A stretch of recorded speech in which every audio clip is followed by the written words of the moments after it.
जय माता दी। मेरा नाम बबीता गजेंद्र सिंह राणा, राष्ट्रीय करनी सेना के लीगल हेड गजेंद्र सिंह राणा की वाइफ हूँ मैं। इस पुरुष प्रधान देश में औरतों के चरित्र पर किस तरीके से दाग लगाया जा सकता है, मैं इस बारे में बात करना चाहती हूँ, जिसमें मेरे सबसे बड़े जेठ जो तक्षशिला में प्रोफेसर हैं, देवदत्त कुमार राणा, उनकी वाइफ उषा देवदत्त कुमार राणा। जब मैं मणिनगर जाती थी तो वो मेरे पास रोती थी और कहती थी कि आज 12 साल तक तुम्हारे जेठ ने मुझे हाथ तक नहीं लगाया। हम एक छत के नीचे रहते हैं, लेकिन वो कभी मुझसे बात नहीं करते। मेरी ज़िंदगी सिर्फ एक नौकरानी से बढ़कर और कुछ नहीं है। मेरी दूसरी जेठानी बीना राणा, बीना भरत राणा, जो सरसपुर में रहते हैं, उनके पति हमेशा ड्रिंक करके 24 घंटे ड्रिंक में रहते हैं, जो अपने परिवार का पालन पोषण भी नहीं कर सकते, जिनकी स्थिति भी बड़ी वाली दीदी की जैसे ही है। मेरे तीसरी दीदी नीरज मनोज राणा, जिनका केस चल रहा है, जिनका केस नंबर 492/216 है, फैमिली कोर्ट 2 अहमदाबाद में। नीरज मनोज राणा को इन लोगों ने धक्के देके इसलिए निकाला क्योंकि उन्होंने इनका विरोध किया, जिसमें तक्षशिला अहमदाबाद बापू नगर में जो प्रोफेसर हैं देवदत्त कुमार राणा, उन्होंने मेरी जेठानी नीरज मनोज राणा के ऊपर गलत नीयत रखी। प्रोफेसर कौन होते हैं? समाज के सेवक, ज्ञान का सागर, जो बच्चों में ज्ञान बांटते हैं, उनको समाज की जानकारी देते हैं। उन्होंने ही, देवदत्त कुमार राणा ने, मेरी जेठानी, जिन्होंने मुझे खुद ये बात बताई है कि उनके ऊपर गलत नीयत रखी, उनके साथ गलत हरकत की। उनके इसमें शामिल मेरे पति गजेंद्र सिंह राणा भी थे। बदतमीजियाँ की, जिसकी जानकारी उन्होंने हमारी सास विमला देवी को दी, और विमला देवी हमारी सास ने उनको ये कह के चुप करा दिया कि हम राजपूत हैं, छतरानी हैं, घर की बात घर के अंदर रहनी चाहिए, और राजपूतों में तो ये सब चलता है। आप चाहें तो इसकी जानकारी नीरज मनोज राणा से ले सकते हैं, जो जयपुर में अपनी बच्ची के साथ रहती हैं और उसका पालन पोषण करती हैं अपने खुद के दम पे। मेरी दीदी यानी कि गजेंद्र सिंह राणा की पहली वाइफ मधु गजेंद्र सिंह राणा, उनके साथ वही हुआ जो मेरे साथ हुआ करता था।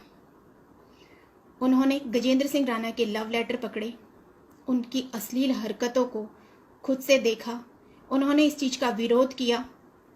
जब इस चीज़ का उन्होंने विरोध किया तो उनके साथ मार पिटाई की गई, उनको धक्के देकर घर से निकाल दिया गया, जैसे नीरज मनोज राणा को धक्के देके निकाल दिया गया सबने मिलकर।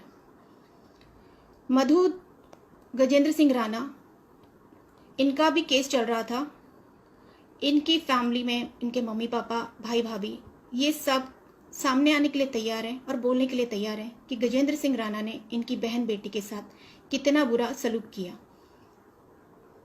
शादीशुदा होते हुए गजेंद्र सिंह राणा, जब मधु इनकी ज़िंदगी में थी तो इन्होंने उर्वी नामक लड़की के साथ शादी कर ली थी, जिसकी जानकारी मुझे मेरी बड़ी जेठानी उषा देवीदत्त कुमार राणा ने दी कि उसका पुलिस केस हुआ था। पहली पत्नी के होते हुए, यानी मधु गजेंद्र सिंह राणा के होते हुए भी इन्होंने शादी की उस उर्वी से, इसका विरोध किया। इनकी अश्लील हरकतों का, ये इनके जो गलत इरादे थे, उनके साथ गलत बिहेव किया, उसके वजह से उनको भी निकाल दिया गया। क्या सारी औरतें खराब हैं? सबके चरित्र खराब हैं? फिर इन्होंने मेरे से शादी की 11 फरवरी 2019 को। ये एक वकील हैं, मेरा इनके पास केस गया था। इन्होंने मेरे साथ भी वही सब किया जो मधु गजेंद्र सिंह राणा के साथ हुआ करता था। इनकी अय्यासियाँ जो मैंने भी पकड़ी हैं, इसमें से तो एक अनुराधा नया ही केस है, कमज़ोर बेबस औरतों को लेके उनके ऊपर इनको ज़रूरत से ज़्यादा दया आती है, उनका फ़ायदा उठाना चाहते हैं। उस लड़की ने अपना केस वापस क्यों लिया? सिर्फ इस वजह से ना कि इसने उनको फ़ोन किया कि चलो रात को 11 बजे हम और तुम वापिस जाते हैं, और उसके सेकंड डे ही अनुराधा ने अपना केस इनसे वापस ले लिया। वो बेचारी तो पहले से ही पीड़ित थी, उस पर रेप केस था, और उसके पीड़िता पे रेप केस होने के बावजूद भी तुम्हारे पास दुखी हो के आई थी ना, फिर भी तुम उसका इस्तेमाल करना चाहते थे। एक स्त्री का रेप हुआ है, इसका मतलब ये नहीं कि वो पब्लिक प्रॉपर्टी बन जाए और समाज उसका इस्तेमाल करे। मुझे लगा ये इतने नीच नहीं होंगे, इतने गिरे हुए नहीं होंगे, लेकिन इन्होंने तो नीचता की पूरी हद ही पार कर दी। राष्ट्रीय करनी सेना के लीगल हेड हैं, जिसका ये गलत फ़ायदा उठाते हैं इस नाम को लेके, लेकिन ये राष्ट्रीय करनी सेना वालों को समझ में नहीं आता है। वो लोग भी उसी का ही साथ देते हैं, चाहे उसमें सुखदेव सिंह दादा हों या फिर राज शेखावत जी हों। ऐसे इंसान का बहिष्कार करने के बदले वो एक आरोपी का साथ देते हैं, और जो फरियादी है उसके ऊपर ही प्रताड़ना करते हैं, उसको तंग करते हैं मानसिक रूप से, हर तरीके से, कि किसी भी तरीके से वो मर जाए, बेबस हो जाए। इतना भी तंग किसी को नहीं करना चाहिए। मेरे पति में हर आदत है, हर नशा करते हैं। अगर आप चाहें तो उनकी मेडिकल करवा लीजिए, पता चल जाएगा कि वो क्या क्या नशा करते हैं। यहाँ तो मैं झूठ नहीं होंगी, जिनके बारे में जानकारी दी मेरे परिवार के बारे में, वहाँ तो झूठ नहीं होंगी। आप उन लोग क्या सच है और क्या झूठ, पानी का पानी सब हो जाएगा। ये लोग अपनी नीचता से बाज नहीं आए, तो इन्होंने मेरा गैस का कनेक्शन बंद कर दिया नीचे से। अब लाइट का कनेक्शन की बारी आएगी, फिर पानी के कनेक्शन की बारी आएगी। लेकिन आप कितने भी नीचता पे उतर आइए, फेक आईडी बना के नेगेटिव कमेंट कीजिए, कोई बात नहीं, मैं पीछे नहीं हटूंगी, अपनी मरते दम तक तो नहीं। कट्टर राजपूत मैं भी हूँ, लेकिन आप लोगों जैसे नहीं। मतलब आप लोगों में मैं अपने पति गजेंद्र सिंह राणा की ही बात कर रही हूँ, जो राष्ट्रीय करनी सेना के लीगल हेड है। वो अपनी जबान के तो कभी पक्के हुए ही नहीं, जो अपनी ना तो पहली पत्नी को संभाल पाए और ना दूसरी। पता नहीं मैं दूसरे नंबर पे हूँ या कौन से नंबर पे, क्योंकि बीच में तो एक उर्वी नाम की भी लड़की आई हुई है ना, जिससे उन्होंने शादी की थी। मेरे घर पे 2-3 दिन से राशन नहीं था, जिसकी जानकारी मैंने सुखदेव सिंह दादा को दी थी। मैसेज किया था रात को 11:35 पे। सुबह उनका जवाब आया, जी हुकुम। और उसके बाद मैंने राज शेखावत जी को मैसेज किया था, जहाँ से कोई जवाब भी नहीं आया। मेरे घर पे राशन तो दूर, एक रिप्लाई तक नहीं आया कि आपने खाना खाया या नहीं। ये जनता में खाना बांटने जा रहे हैं, लेकिन इनकी ही समाज की लड़की, बहू, बेटी, मैंने इन लोगों को राखी बांधी है ना, बहन बनाया था ना इन्होंने। मेरे सर पे हाथ रख के कहा था ना, बबीता खुश रहो, कुछ भी काम हो बोलना। मैंने तो काम के लिए बोला, लेकिन काम तो पूरा हुआ ही नहीं। 19 मार्च को भी मैंने इनको मैसेज किए थे, फ़ोन किए थे। सुखदेव सिंह दादा को भी मैंने फ़ोन किया था, मैसेज था। सुखदेव दादा को मैंने फ़ोन किया था, उनका जवाब था, मैं राष्ट्रीय करनी सेना का अध्यक्ष हूँ, राष्ट्रीय अध्यक्ष हूँ, मैं हरियाणा में हूँ, मीटिंग में हूँ, मैं क्या कर सकता हूँ। तो आप लोगों ने सेना क्यों खोली है? जब आप कुछ कर ही नहीं सकते तो आप अपने नंबर मत दीजिए ना किसी को कि कोई मदद के लिए आपको फ़ोन करे, क्योंकि आप तो कुछ कर ही नहीं सकते। आप लोग सिर्फ औरतों का इस्तेमाल करके उनको मार काट के फेंक सकते हैं। अगर वो विरोध करे, वो उठ के कुछ बोले, तो उस औरत का क्या होगा ये आप लोग भी अच्छे से जानते हैं, और हम भी। कहाँ गायब हो जाएगी वो भी नहीं पता चलेगा, क्योंकि मेरे पति जो राष्ट्रीय करनी सेना के लीगल हेड हैं, उन्होंने तो मुझे खुल के ही कहा ना कि दादा ने तो 41 मर्डर किए, 41। और मुझे खुद ही वो बोलते हैं कि तुझे मार काट के फेंक भी दूंगा ना तो किसी को पता भी नहीं चलेगा, क्योंकि हम तो हाथीजन में रहते हैं, जंगल तो ये है ही। और मैं पुलिस स्टेशन में खबर लिखवा दूंगा कि मेरी पत्नी भाग गई है। चरित्र पे दाग लगाना कितना आसान है। नीरज मनोज राणा के चरित्र पे दाग लगा कि उनका संबंध वो गलत थी, मधु पे लगा कि वो गलत थी, बबीता पे लगा कि मैं गलत हूँ। तो क्या इस घर की सारी औरतें गलत हैं? सिर्फ ये पुरुष लोग सही हैं? कहाँ तक हम इन चीज़ों को झेलें? मैंने जब राशन के लिए मैसेज किए, उस चीज़ का इन लोगों ने मुझे जवाब नहीं दिया। और एक दूर बैठी महिला किरण शेखावत, उन दीदी ने मेरी मदद की और मुझे यहाँ तक कहा, राशन पहुँचा दिया और कहा कि चिंता मत करना। मैं परसों से खाना नहीं बनाई हूँ, कैसे बनाऊँ? गैस कनेक्शन तो बंद कर दिया, परेशान कर दिया। अब क्या लाइट भी बंद करेंगे, पानी भी बंद करेंगे? अरे कितने नीच गिरोगे।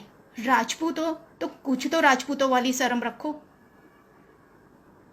ये मैं उन राजपूतों के लिए कह रही हूँ जो मेरे पति गजेंद्र सिंह राणा है और जो राष्ट्रीय खनिज सेना में है। 8 जनवरी को 2020 को E504 आदित्य इंडिया कॉलोनी हाथीजड़ में रहने वाले परेश को मेरे पति ने खुल्लम खुल्ला मेरे सामने यहाँ तक कहा कि तुझे मेरी पत्नी के साथ जो करना है कर ले, मैं बीच में नहीं आऊँगा। तुझे रेप करना है तो रेप भी कर ले। इसकी जानकारी मैंने 8 जनवरी को ही मैंने राज शेखावत जी को दी। उनको मैंने फ़ोन किया कि मेरे पति इस तरीके से कह रहे हैं, क्या मैं कोई पब्लिक प्रॉपर्टी हूँ? क्या मेरे पति देव ने मुझे खरीद लिया है? मेरे पापा ने बेचा नहीं है कि जी इन्होंने जो मेरा सौदा कर दिया, ये दलाली नहीं होनी चाहिए। वो मर्द है ना, मर्द की तरह रहिए ना, मर्द की तरह सामना कीजिए ना। एक औरत पे अत्याचार करने के लिए पूरी राष्ट्रीय खनिज सेना को तैयार कर दिया। मेरा तो वैसे भी यहाँ पे कोई नहीं है, उत्तराखंड की रहने वाली हूँ, अकेली हूँ, कोई भी नहीं। मारना चाहो मार दो ना। सच्ची तो बोलते हैं एडवोकेट गजेंद्र सिंह राणा कि यहाँ तो कोई पूछने भी नहीं आएगा। क्या गलती है मेरी? मैं स्त्री हूँ, दाग भी जल्दी लगे। प्रिया जी, किसी को बदनाम नहीं किया जा रहा है, सच्चाई जानिए फिर पता चलेगा। आ जाइए अहमदाबाद में, जितने मैंने अपने परिवार वालों के नाम लिए ना, उनका फ़ोन नंबर ले लीजिएगा और फिर बात कीजिएगा। आप जैसे लोग ही ना इन लोगों को बढ़ावा देते हैं। इन लोगों ने जो गलत किया है वो गलत किया है।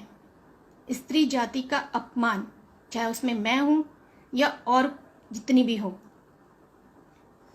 आप लोगों से सिर्फ यही निवेदन है कि मैं आप लोगों के सामने मदद के लिए आई हूँ। भाइयों, मेरे बहनों, जो भी हैं, आप मदद कीजिएगा। मैं पुलिस प्रशासन से भी चाहूँगी कि वो मेरा साथ दें। इन लोगों ने मुझे मानसिक तौर पे बहुत ज़्यादा परेशान कर दिया है। इस वक्त किरण शेखावत जी पूरी तरीके से साथ दे रही हैं।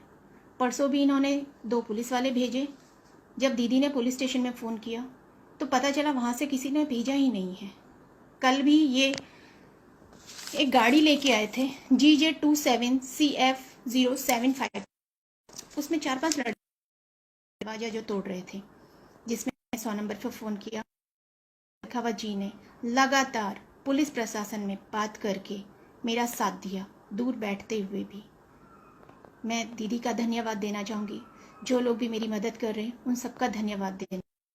और मैं जानती हूँ जो भी मदद कर रहे हैं उन लोगों को